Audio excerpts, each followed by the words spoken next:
He didn't scream. He didn't cry. He just stood there, frozen beside his desk, every single day. 9-year-old Jacob never sat once. Teachers labeled him defiant, until the principal hid a camera beneath the desk. The next morning, the footage captured something no one could explain. A dark figure reaching out from under the seat, moving when no one else did. But the moment that shattered everyone... yeah, I didn't. Disappeared like nothing. Did it his own. He looked at me suddenly. The moment that shattered everyone, when Jacob finally broke his silence and whispered, "He's still there." My brother died in that chair. Jacob Miller was a quiet 9-year-old at Roosevelt Elementary in Indiana. Sweet but distant, he wasn't like the other kids. Every morning he'd walk into class and just stand beside his assigned seat, refusing to sit. His teacher, Mrs. Cunningham, thought it was defiance. "Jacob, please sit down." But Jacob would only shake his head, eyes lowered. "I can't." After 3 days of this, she sent him to the principal, Mr. Rollins. "Is it bullying? Back pain? Are you scared?" Jacob shrugged, silent. The school called his mother, a single parent working 2 jobs.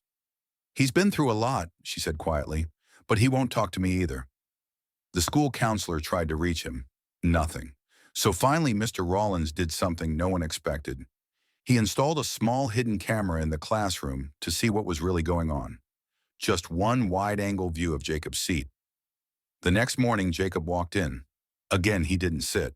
The class went on like normal. But that night, when Mr. Rollins reviewed the footage, he dropped his coffee cup. There was something under Jacob's desk. A shadow. Not just any shadow. It moved when no one else did. The next day, Rollins brought in Officer Haley, a local school safety officer. They reviewed the video frame by frame.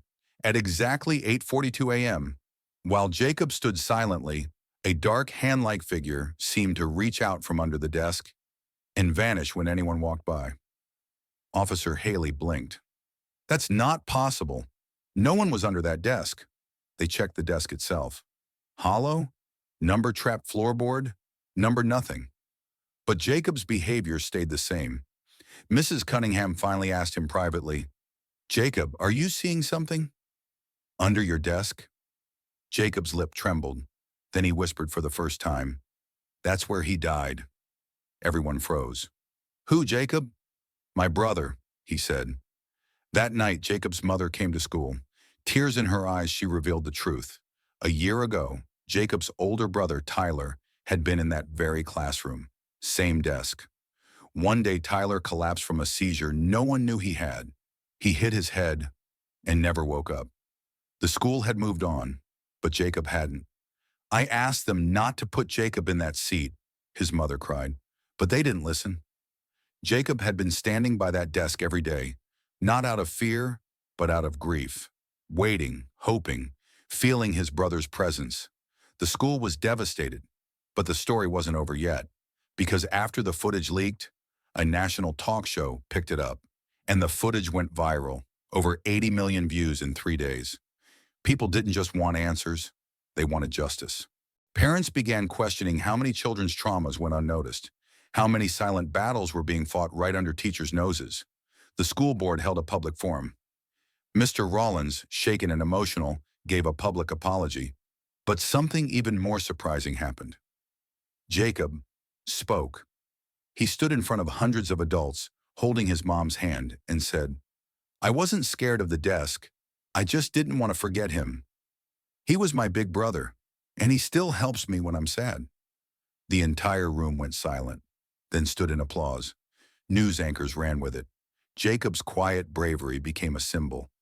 The school renamed that wing Tyler's Hall, and Jacob, he started sitting again, in a new desk, one with his brother's name engraved on a small plaque beside it. Moral of the story: sometimes kids aren't misbehaving. Sometimes they're hurting silently and waiting for someone to notice. One camera didn't just uncover a mystery, it gave a grieving child his voice back.